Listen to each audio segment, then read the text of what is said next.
So the story is, Rebecca, this is based apparently on a true story, on a memoir by Beth Raymer. And story is, wannabe cocktail waitress goes to Vegas and ends up in the temporary employ of Bruce Willis, who is a sort of bookie who's doing the thing to affect that. He's doing the thing that Cornelius just described. Here's a clip.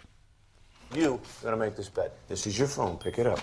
Okay? We're gonna call. Try top of the world. It's slow. That's your speed dial from top of the world. You're gonna call them. It's a sports book in Costa Rica. All right? Ask about Minnesota game 224. You lay the -6 for $2. Hi. 646 double D. Game 224 Minnesota. Okay, I'll take the 6 with Minnesota. No. What? You're doing great. You're doing great, okay?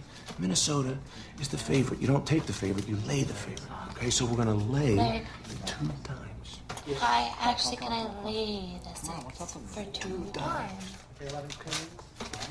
Uh-huh. 646 double D.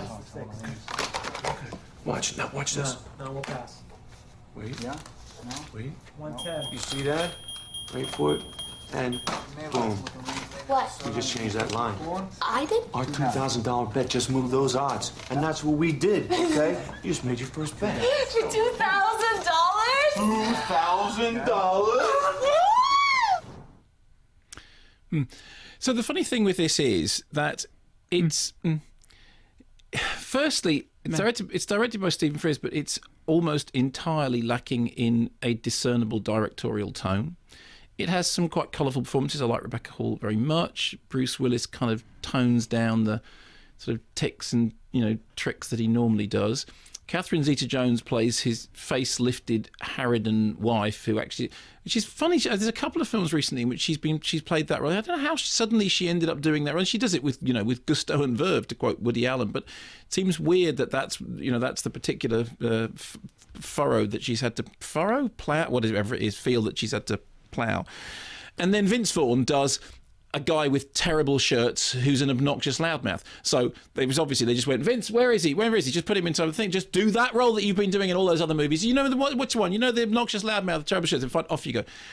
And you sit there watching it thinking, if you look back at something like The Grifters, which has such a definite style to it, and the fact that Stephen Frears has a fairly distinguished career, it's odd that this is so lacking in a directorial style. It is pretty televisual, to be honest with you.